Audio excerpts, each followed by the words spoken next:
ಬಾಗ್ಪುರ್ ಎಂಬ ಹೆಸರಿನ ಊರಿತ್ತು. ಆ ಊರಿನ ಸುತ್ತಮುತ್ತ ನದಿಗಳು ಇದ್ವು. ಆ ಊರಿನ ಎದುರಿಗೆ ಜ್ಞಾನ್ಪುರ್ ಎಂಬ ಊರಿತ್ತು. ಬಾಗ್ಪುರಲ್ಲಿ ಸ್ಕೂಲ್ ಇರಲಿಲ್ಲ ಅಂತ ಆ ಊರಿನ ಮಕ್ಕಳು ಪ್ರತಿದಿನ ಹಡಗಲ್ಲಿ ನದಿ ದಾಟಿ ಜ್ಞಾನ್ಪುರಲ್ಲಿರೋ ಶಾಲೆಗೆ ಬರ್ತಿದ್ರು. ಅಲ್ಲಿ ಜ್ಞಾನ್ಪುರ್ ಎಂಬ ಹೆಸರಿನ ಹೈಸ್ಕೂಲ್ ಇತ್ತು. ಆ ಸ್ಕೂಲಲ್ಲಿ ರಿಯಾನ್ ಅನ್ನೋ ಟೀಚರ್ ಪಾಠನ ಹೇಳ್ತಿದ್ರು. ಅವರು ತಮ್ಮ ಸ್ಟಡೀಸ್ನ ಆಕ್ಸ್ಫರ್ಡ್ ಇಂಗ್ಲೆಂಡಲ್ಲಿ ಮುಗಿಸಿದ್ರು. ಹಾಗಿದ್ರೆ ಮಕ್ಕಳೇ ನೆನ್ಪಿರ್ಲಿ, ನಾವು ಮುಂಚೆ ಕೋತಿಗಳಾಗಿದ್ವಿ. ಹೋಗ್ತಾ ಹೋಗ್ತಾ ಬದಲಾವಣೆ ಆಯ್ತು, ಮತ್ ನಾವು ಮನುಷ್ಯರಾದ್ವಿ. ಆದ್ರೆ ಸರ್, ನಮ್ ತಂದೆಯವರು ಹೇಳ್ತಾ ಇದ್ರು ನಾವು ಮುಂಚೆಯಿಂದನೂ ಮನುಷ್ಯರಾಗಿದ್ವಿ ಅಂತ. ನಮ್ನ ದೇವರು ಸ್ವತಃ ತಮ್ಮ ಕೈಯಾರೆ ಮಾಡಿದ್ದಂತೆ. ಪುಟ, ನಿಮ್ ತಂದೆ ಯಾಕೆ ಹೀಗೆ ಹೇಳ್ತಾರೆ ಅಂದ್ರೆ ಅವ್ರಿಗೆ ಈ ವಿಷಯ ಗೊತ್ತೇ ಇಲ್ವಲ್ಲ. ಈ ಪ್ರಪಂಚದಲ್ಲಿ ದೇವ್ರ ಅನ್ನೋದೇ ಇಲ್ಲ. ಈ ಪ್ರಪಂಚ ನೂರಾರು ವರ್ಷಗಳಿಂದ ವಿಜ್ಞಾನದ ರೀತಿಯಲ್ಲೇ ನಡ್ಕೊಂಡು ಬರ್ತಾ ಇದೆ. ಬೇರೆ ಏನಾದ್ರೂ ಪ್ರಶ್ನೆ ಇದೆಯಾ ಪುಟ? ಇಲ್ಲ ಸರ್. ರಿಯಾನ್ ಪ್ರತಿದಿನ ನೋಡ್ತಿದ್ರು ದಿನ ಸ್ಟೂಡೆಂಟ್ಸ್ ಬರ್ತಿರೋದು ಕಮ್ಮಿ ಆಗ್ತಿರೋದನ್ನ. ಮುಖ್ಯವಾಗಿ ಪಕ್ಕದಲ್ಲಿರೋ ಬಾಗ್ಪುರ್ ಊರಿಂದ. ರಿಯಾನ್ ಹಡ್ಗಿಂದ ಬಾಗ್ಪುರ್ ಊರ್ಗೆ ಬರ್ತಾರೆ, ಯಾಕಂದ್ರೆ ಅವರು ಅದನ್ನ ತಿಳ್ಕೊಬೇಕಿತ್ತು. ಯಾಕಂದ್ರೆ ಈ ಊರಲ್ಲಿರೋ ಮಕ್ಕಳು ಶಾಲೆಗೆ ಯಾಕೆ ಬರ್ತಿಲ್ಲ ಅಂತ. ರಿಯಾನ್ಗೆ ಒಂದು ಹುಡುಗ ಕಾಣಿಸ್ಕೊಳ್ತಾನೆ. ಅವನು ತುಂಬಾ ದಿನಗಳಿಂದ ಸ್ಕೂಲ್ಗೆ ಬಂದಿರಲ್ಲ. ಅವನು ತನ್ನ ತಂದೆ ಜೊತೆಗೆ ಇಟ್ಗೆ ಹೊರೋ ಕೆಲ್ಸನ ಮಾಡ್ತಾ ಇದ್ದ. ಪುಟ, ನೀನು ತುಂಬಾ ದಿನಗಳಿಂದ ಸ್ಕೂಲಿಗೆ ಬರ್ತಿಲ್ವಲ್ಲ? ಬರೋದಿಲ್ಲ ನನ್ನ ಮಗ. ಇಲ್ಲಿ ತಿನ್ನೋದಕ್ಕೆ ದುಡ್ಡಿಲ್ಲ ನಮ್ಮ ಹತ್ರ. ಮತ್ತೆ ದಿನ ದೋಣಿಯಲ್ಲಿ ಕಳಿಸೋದ್ರಿಂದ ದಿನಗೂಲಿ ಎಲ್ಲ ಅಲ್ಲಿಗೆ ಹೋಗ್ತಾ ಇದೆ. ಆದ್ರೆ ಮಕ್ಕಳ ಶಿಕ್ಷಣ ಕೂಡ ಮುಖ್ಯ ಅಲ್ವಾ? ಆಗಲ್ಲ ಸಾರ್, ನಮ್ನ ಕ್ಷಮಿಸ್ಬಿಡಿ.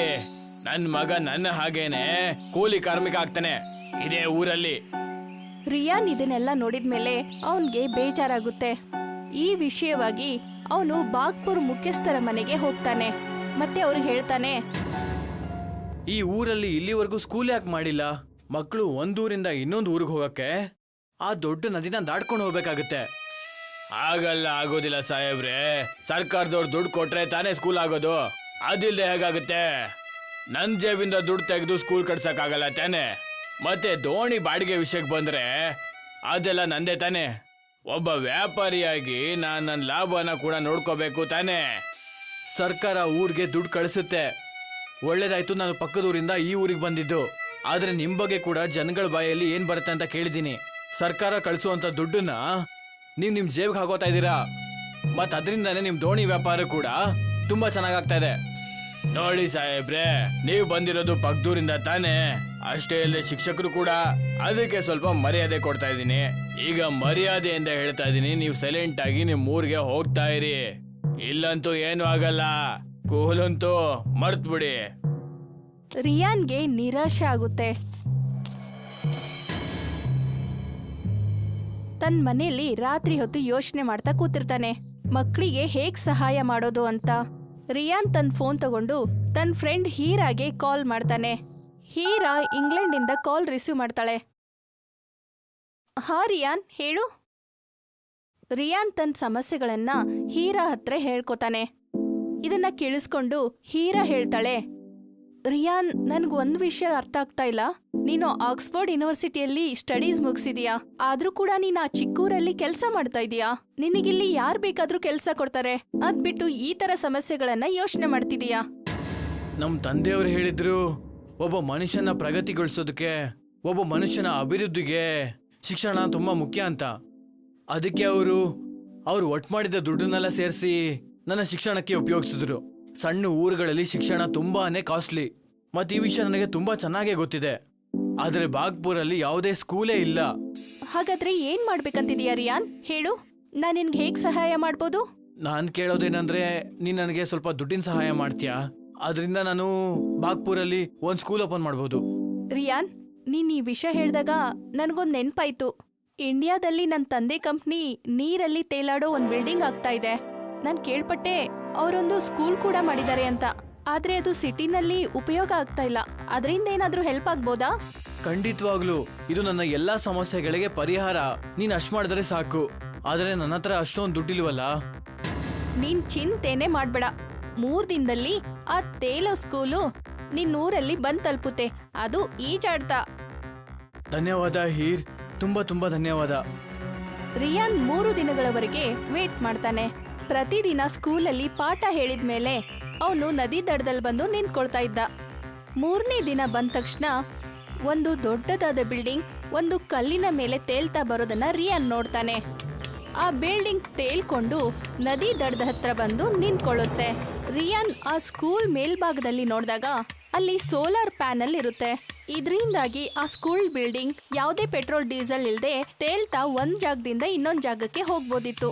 ಈಗ ರಿಯಾನ್ ತನ್ನದೇ ಆದ ಒಂದು ಸ್ಕೂಲ್ ಅನ್ನ ಓಪನ್ ಮಾಡ್ತಾನೆ. ಅಲ್ಲಿ ಜ್ಞಾನ್ಪುರ್ ಬಾಗ್ಪುರ್ ಮಕ್ಕಳಿಗೆ ಪಾಠನ ಹೇಳ್ತಾ ಇರ್ತಾನೆ.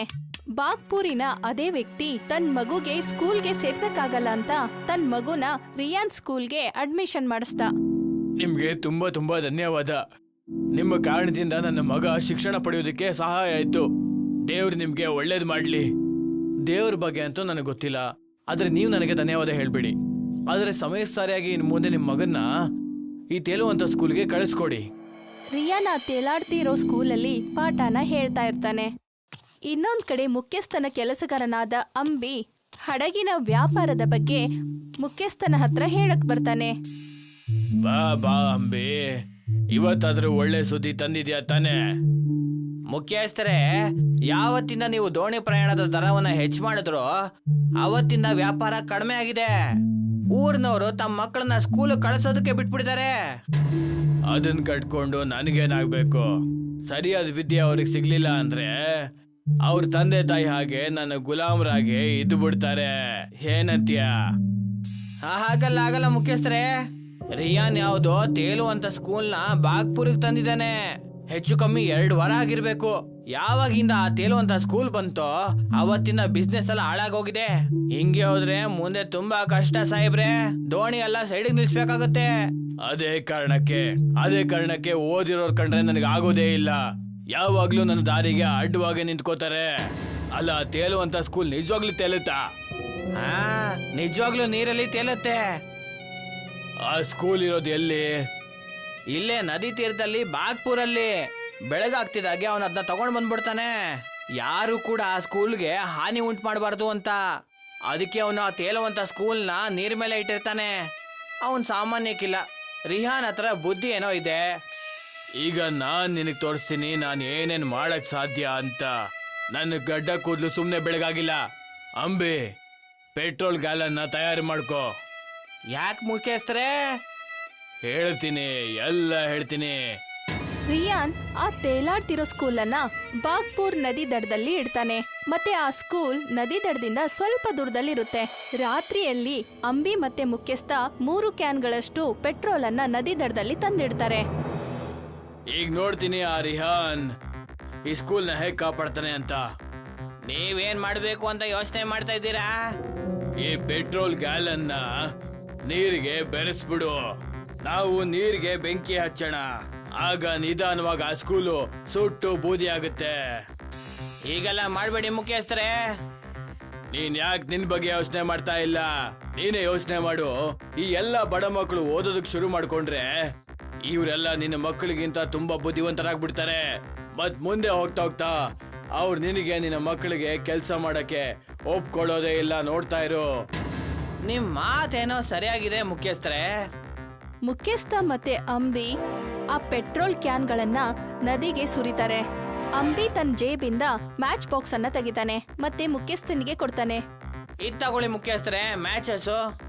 ನಿನ್ ಪ್ರಕಾರ ನೀನ್ ಇದಕ್ಕೆ ಬೆಂಕಿ ಹಚ್ಚಿಲ್ಲ ಅಂದ್ರೆ ನಿನಗೆ ಪಾಪ ಸುತ್ಕೊಳ್ಳಲ್ಲ ಅಂತಾನ? ನೀನು ಮತ್ತೆ ನಾನು ಇಬ್ರು ಈ ಪಾಪಕ್ಕೆ ಪಾಲ್ದಾರರು.